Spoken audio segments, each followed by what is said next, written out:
Hello, welcome to Washington Talk. I'm Young-Gyo Kim. North Korea started the new year with a ballistic missile launch just a few days after the country's leader Kim Jong-un vowed to build up the military. And the North Korean regime claimed it has launched a hypersonic missile for the second time, indicating that it keeps modernizing its nuclear and missile programs. Today, we'll discuss what is behind North Korea's latest missile launch and how the United States will craft its approach. Joining me is Ken Gause, the director of CNA's Adversary Analytics Program. Mr. Gause authored the book, North Korean House of Cards, Leadership Dynamics under Kim Jong-un. David Maxwell is also with me today. He's senior fellow at the Foundation for Defense of Democracies. Mr. Maxwell was a planner for the United Nations Command and the Combined Forces Command. Welcome to the show. Good to have you both today. Nice to be with you. Good morning. Great to be with you. First of all, North Korea's first missile test of the year. Mr. Gause, why do you think North Korea started the year 2022 with a missile test? Well, I think there are probably various reasons. I think when we talk about North Korean doing tests, there's not just one reason, there are multiple reasons. He made it clear in his last statements toward the end of last year that development of North Korea's military capabilities is something the regime is going to continue to do. And I think there are research and development reasons for conducting the test. But I think there's also strategic messaging going on as well toward the United States and South Korea. That North Korea is still looking for a way to potentially engage, but it only wants to engage on its own terms. And it uses its tests and development of its military capabilities as a tool in which to try to get into that engagement. And then they also, when we're talking about the timing of this thing, you have the upcoming Olympics and things like that that they have to take into account. And so they probably speeded up the timeline as opposed to doing it toward the late January. They've decided probably to do it toward the beginning of January so that they can kind of work through those issues. Mm-hmm. Mr. Maxwell, did this New Year missile test come to you as a surprise? No, I think that as Ken said, I think this is normal. I think, the simplest reason for the test is, of course, to test to advance its military capabilities as part of its development program. And that could be the simplest explanation. But I also agree with Ken that there's a lot of messaging that is behind it. And I think that, the 7 decades old playbook of blackmail diplomacy, the use of threats, tensions, and provocations to gain political and economic concessions, this is clearly a page from that, I think. But I think we also should realize, and we should interpret from this, that Kim Jong-un has the hostile intent. He is the one that is developing these capabilities, and these support warfighting capabilities. This type of missile is one that would support an attack on South Korea, an attack on Japan. And so I think we should keep in mind that we are not seeing any indication of any lessening of North Korea's hostile policy or his long-term strategy, which is based on subversion, coercion, extortion, and ultimately use of force to achieve unification under the domination of the guerrilla dynasty and gulag state of the Kim family regime. Mm-hmm. At the end of the year 2021, North Korea held a plenary meeting, and the statement from the year-end plenary meeting did not give out specifics. It didn't mention nuclear, missile, nor the United States. And now the missile test. Mr. Maxwell, what is the big picture here? Well, I think the statement from the plenary session was about 18,400 words, and there was a single sentence in that statement that had any relation to foreign policy and national security, which I'll repeat it. The increasingly unstable military environment on the Korean Peninsula and international politics have instigated calls to vigorously push forward with our national defense buildup plans without any delay. Out of 18,400 words, that was really the extent of it. So I think that we can take away The rest of the words were focused on its economy, its dire internal situation, COVID defense, and ideology. Reinforcement of the ideological indoctrination and loyalty to the regime. The other aspect in terms of the military that was in the statement was about military loyalty to the regime. And of course, in times of problems in the North, they will reemphasize ideology. The problem is ideology doesn't feed the people. Mr. Gause, do you see any consistency between what they didn't say in the statement and what they have shown in action through the test? I mean, they're consistent in terms of that they have a two-part policy of trying to do economic development, which obviously doesn't work if you're not getting external aid and assistance. Which is why they have now talking more and more about the self-reliance. But the other part of this is obviously the development of the nuclear and the missile program, and that is not something that they're going to back away from. They want both parts of this.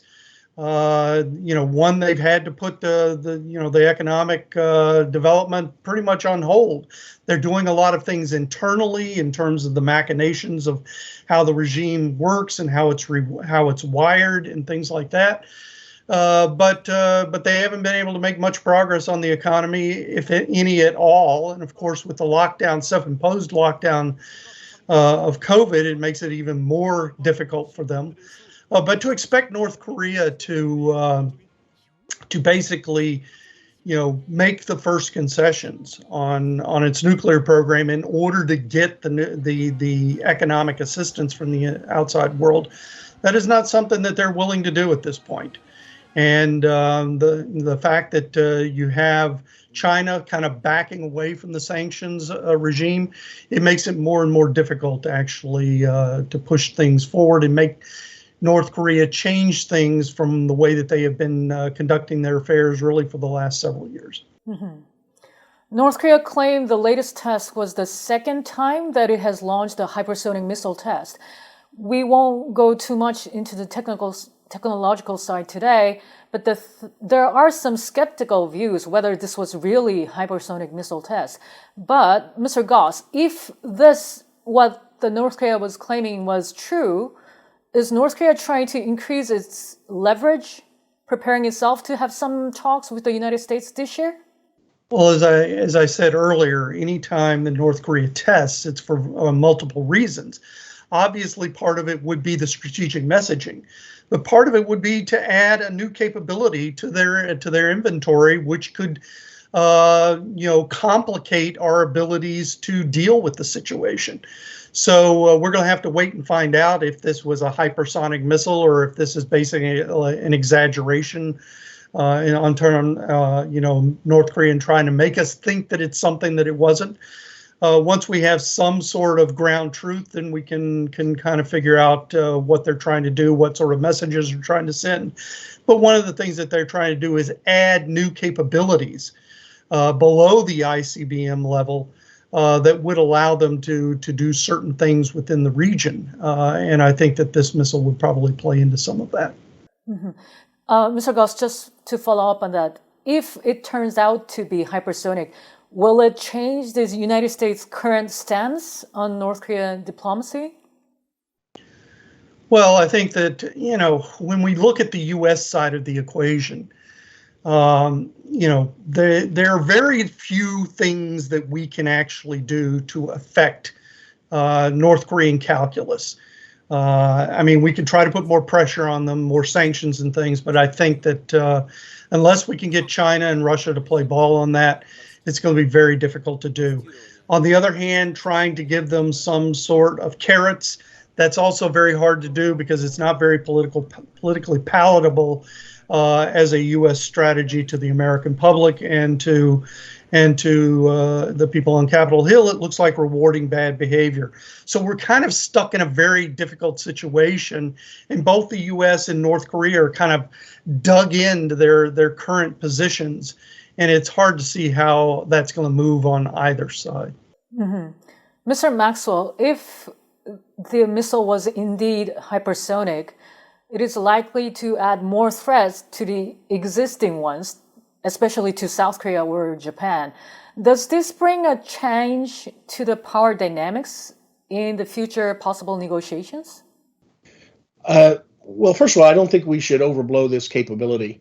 If they have in fact tested two hypersonic missiles, it's not going to significantly change the military balance. I mean, there should be no doubt that the combined ROK-U.S. alliance military power is so far superior to North Korea. And while this missile will create some challenges, we will deal with it down the road. There's no doubt that we will be able to address it. So we shouldn't overblow this capability. Now, I agree with Ken, though, that this can be a way that they're trying to increase their leverage. They're trying to send a message, and I think it's also a matter of keeping up with the Joneses. Kim Jong-un wants to.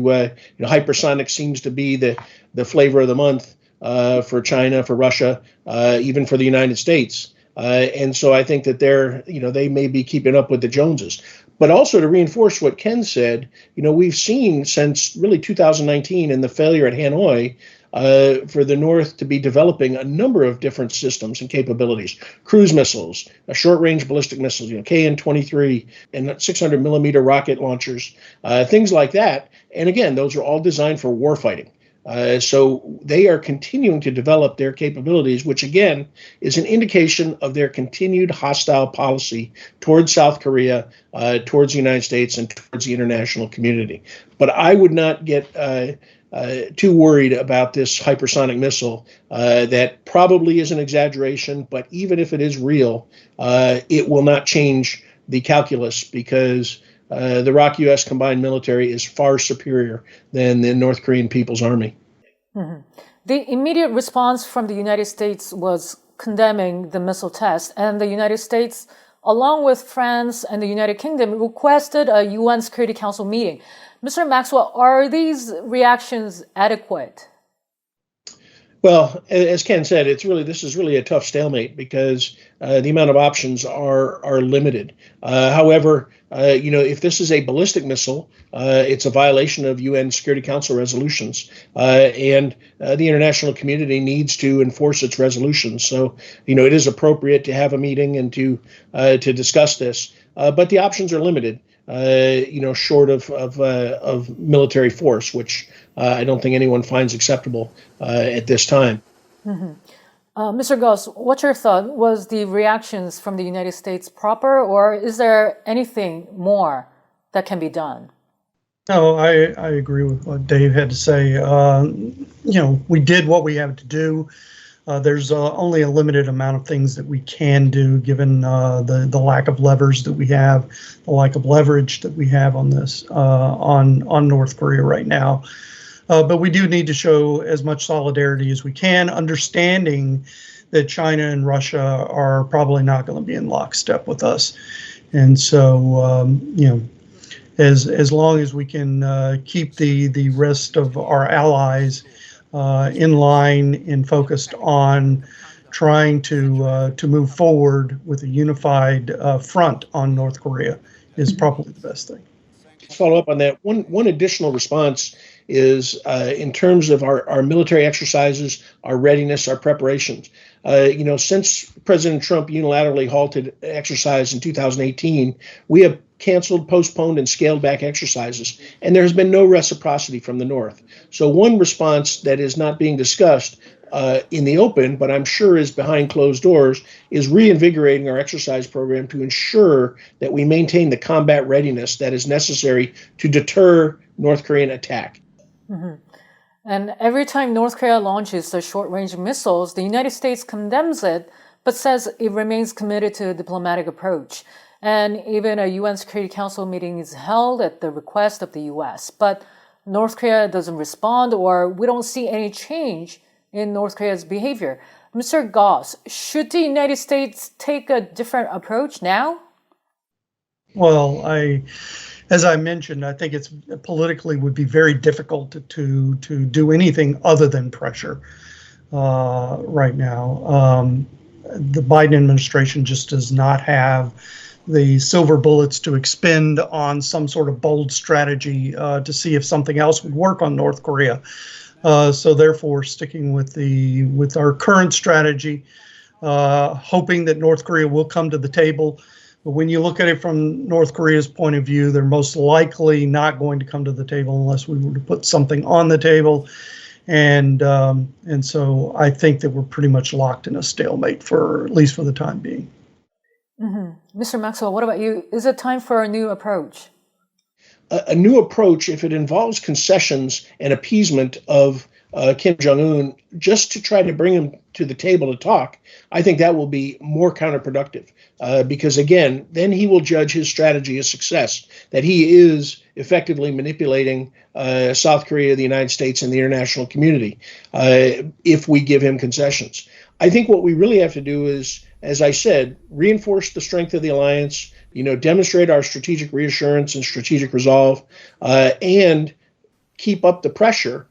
Because what's really going to happen, our external pressure is not going to change things. It's not going to change his behavior. It is the pressure from within. Mm-hmm. The United States and Japan held a virtual 2+2 meeting. The two countries agreed to step up their security ties to counter threats from North Korea as well as from China and Russia. Mr. Maxwell, what is the significance of this deal in terms of dealing with North Korea? What we've seen in the first year of the Biden administration is strengthening alliance relationships around the world, but particularly in Northeast Asia. The amount of senior level contact among U.S. administration officials and Japan and Korea has really probably outdid what happened in multiple years in previous administrations. It has really been a positive sign of how important alliances are. So I think the results of this Japanese-American 2+2 is very important, and it is demonstrating the evolving security relationship in the Indo-Pacific and how Japan and the United States will posture for that. Mm-hmm. Mr. Gause, what do you think is the implication of this agreement for the U.S. approach to North Korea? It's focusing on rebuilding and strengthening the alliance. Obviously, there are some tensions within the alliance, especially between South Korea and Japan. But I think we're all on the same page in terms of what we need to do to deter North Korea. And I think the U.S. has done, under the Biden administration, has done an admirable job in helping to or facilitating the tightening of the relationship within the alliance. Earlier, some people predicted North Korea will refrain from any kind of military activities before the Beijing Olympics, since it wouldn't want to put China in a difficult position before a big event. But it turned out to be otherwise. And Mr. Gause said earlier that North Korea was trying to do the test as early as possible before the Olympics. Mr. Maxwell, do you think North Korea will further go with its show of force? They may, and I think we should consider North Korea a spoiler in terms of great strategic competition. I think that North Korea is going to act out when it believes it's in its interests. And even though there is an alliance between China and North Korea, the only alliance those two countries have, closer than lips and teeth, I think that North Korea is not beholden to China and will not bend to China's will unless China really exerts enormous pressure. I think North Korea is proud of being its independent actor, and so it's possible that we could see more. And of course, North Korea has been suspended by the IOC for participation in the Olympics, although they are blaming everyone else for that. So it's possible that they might do something even closer to the Olympics, just because that's how they act in their own independent, self-reliant nature. No, I would agree. I think that North Korea is not beholden to China. We have seen in the past, major party meetings being held in Beijing and North Korea conducting tests. So there's a very good chance that we will see some more of these tests. The question is, are they going to enhance the ranges of these missile tests, or are they going to do something like a nuclear test? I kind of doubt that. I think they will stay, in the kind of the short range. But, if it behooves them, either on a research and development timeline or in terms of their strategic messaging to the United States and South Korea, if it makes sense for them to do it, they will continue to use the tests in that regard. Mm-hmm. North Korea's latest missile launch was the ninth of its kind since the Biden administration came into office about a year ago. But the prospect for the talks between the U.S. and North Korea doesn't look promising. Whether there will be any chance of the two countries finding a middle ground has yet to be seen. Mr. Gause and Mr. Maxwell, thank you so much for your time today. Nice to be with you. Thank you. And that does it for this week's Washington Talk from Voice of America. Please join us again next week for more analysis.